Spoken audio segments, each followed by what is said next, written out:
You are over 55 with a 401k, and one wrong withdrawal can stack three hits at once. Additional taxes on your Social Security, triggering a surcharge on your Medicare premiums, and forcing you to sell in a down market. I build retirement income plans every week, and in this video, I'm going to share with you exactly where to pull from first this year so that you can have the income you need and pay the IRS less. Hello, my name is Jason Byance. I'm a former analyst and certified financial planner, and my job is to help make this complex world of retirement planning a little more simple and sensible. Okay, so the first thing that we want to look at is what are our guaranteed streams of income? Some examples of this are Social Security, if you have a pension, perhaps an annuity that's in lifetime income payout mode, perhaps it's rental properties that checks come in the mail every month. So that's those guaranteed streams of income that come in. We sometimes call that mailbox money because it shows up in the mailbox every month. And then we need to figure out what is its shortfall. A lot of times that's not enough money to keep up with our standard of living. And there's some additional income that we're going to need. And once we know that figure, once we know that additional income that we're going to need, then we need to know where are we going to pull this from? Well, we've got to pull it from our investments. And our investments really fall into the three tax buckets, which are tax deferred, taxable, and tax free. Tax-deferred examples are your 401k, your IRA, your 403b. If you worked for the federal government or some other municipality, you may have a 457 or a deferred comp plan. Those are all tax-deferred, and they're taxed at ordinary income tax rates. And then we've got taxable accounts. This is excess savings that you may have, and we've already paid taxes on the principal. If we get gains or we get any dividends or interest from it, then we're taxed. So most of the time we're taxed at capital gains tax rates. And then we have the coveted tax-free bucket. This can be a Roth IRA, can sometimes be municipal bonds, possibly cash value life insurance. And these are generally tax-free. And I say generally tax-free because there's certain parameters, certain guidelines that we need to hit to make sure that they're tax-free. So once we have those two things in order, we know what is that additional income that we're going to need from our portfolio. Then we can go to, all right, which of the three tax buckets should we pull those funds from? So as we get started, we need to look at tax brackets, okay? How is your money taxed? And in the United States, we have a progressive tax system. So the first part of your money is taxed at 10%, then 12%, then 22%. And it keeps going up from there, 24%, 32%, 35%, etc. And so what we want to do is look at what do those guaranteed streams of income equal to? So let's just say you fill up this part of the tax bracket. So you haven't quite filled up the top part in terms of all the way to the top of the 12% tax bracket. So what do we want to do? We want to maximize each tax bracket. So that's kind of rule number one whenever we're deciding where to pull funds from. Let's first maximize the tax bracket. So we want to pull as much as we can and still stay under that 12% tax bracket. And in 2025, for a married couple, this 12% tax bracket is maxed out at $96,950. So if all of our streams of income stay under that threshold, we're going to pay the most 12% on any of those funds that we withdraw. And so some people may say, well, Jason, yes, I maximized my 12% tax bracket, but I still need money. I still need additional income. And in that sense, we can pull it from a couple of areas. Number one, cash, because if we have cash on hand, it's not going to hit our tax return. We can also pull principal from our investments. If we don't pull the gains, we pull principal. We're not taxed on that. Possibly, we may even want to look at pulling from the tax-free bucket. So that's kind of rule number one. Let's maximize the current tax bracket that we're in. And then we may need to pull from areas that don't add taxes to our tax return. What is rule number two when we're trying to decide where to pull funds from? Well, we want to look at our portfolio and we want to have something called a volatility buffer. You may ask yourself, Jason, what are you talking about when you say a volatility buffer? Well, what I'm speaking to is how your investments are allocated. Some of your investments are very aggressive, some are moderate, and some are more safe. We call this a financial house, the way that we build our portfolios. So you can think of the roof as your stocks or your most aggressive part of your portfolio. Then you have walls. These can be bonds or real estate, precious metals. These are the more moderate part of your portfolio. And then you have the foundation. That's the steady Freddy part, the part you don't have to worry about losing money in. And so I want to take a minute to invite you to click the link below, and we would love to send you a free copy of my brother Justin's book, Designed to Last.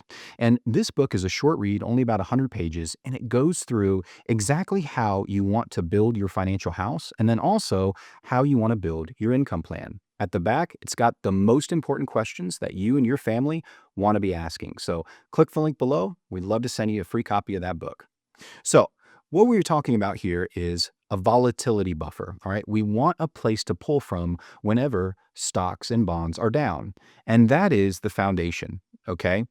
Foundation investments, like I had shared before, can be cash, CDs, money markets, certain types of annuities, life insurance, government debt, those types of things. So, we want to have at least 1 to 3 years of the income that you will need in the foundation. All right.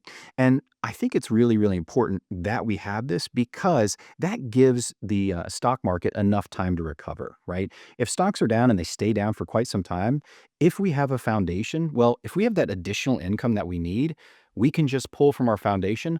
We're not locking in losses that we would in the roof or the walls. Now, depending on your individual situation, there's a case to be made that we put even more than 1 to 3 years in the foundation. And the reason for this is we want to be pulling from the part of our portfolio that yields the least, that returns the least amount. Well, why is that? Well, if the roof and the walls have a lot more potential for growth, we kind of want to let those grow. Okay. And this is the pension method, right?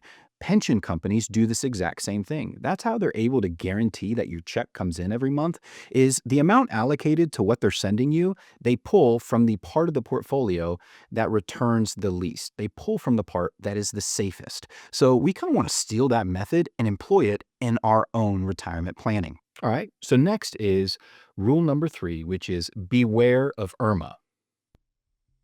And you may be asking me, Jason, what the heck is IRMA? Well, IRMA is an acronym. Income related monthly adjustment amount. What this means is if you make too much money, they're going to hit you with a surcharge, an additional premium on your Medicare. So you're not going to be getting any additional benefits. You're not going to get any more doctors or, groups that you can have access to. You're just going to pay more for the same thing. So when we're deciding where to pull funds from first in retirement, we want to be aware of IRMA. We don't want to trigger this because we don't want to have to pay more for Medicare than we already do or than we need to. And IRMA has thresholds too. So for married filing jointly in 2025, the first threshold is $212,000. So if we stay under $212,000 in terms of our income, we won't trigger Medicare.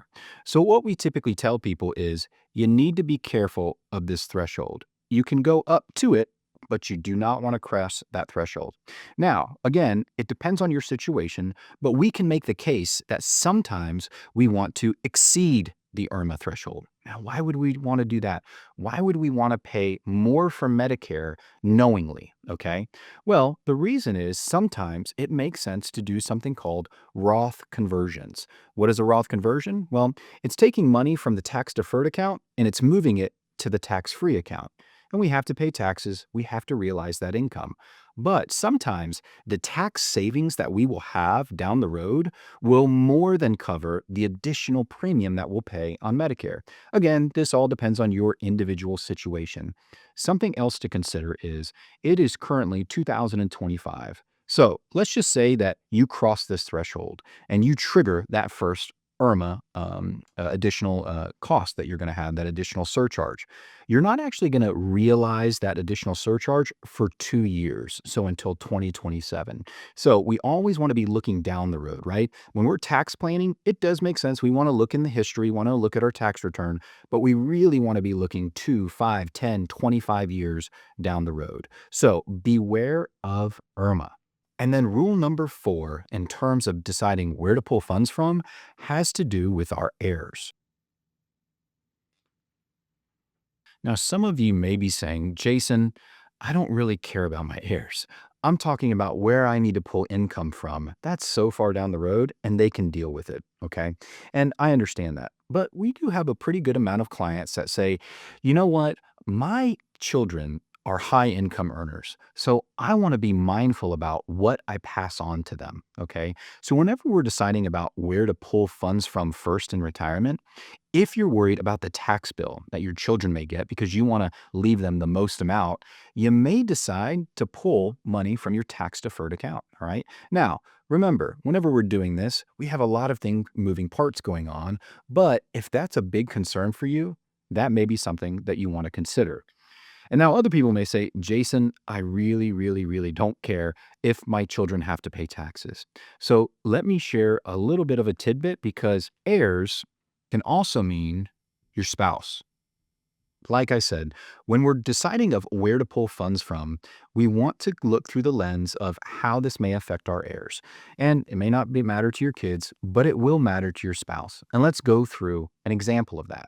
Well, remember, if we pull from our tax deferred account, it hits our ordinary income tax rate. So while you're both still alive and you pull from your 401k or your IRA, it's going to hit your ordinary income. And remember, as you're married filing jointly in 2025, you can earn up to $96,950 and you're still in the 12% tax bracket. All right. But let's just say you're the husband and you're trying to preserve this tax deferred account for your spouse, for your wife, which is a very beautiful thing. But then one day, God forbid, you pass away, and then you pass along that tax deferred account to your wife. Well, eventually, she's going to hit age 73, and she's going to have to take out those required minimum distributions. The federal government is going to make her take that money out. And to stay in that 12% tax bracket now, it's a much lower amount. She doesn't have $96,000 to go up to. She can only go up to 48,475.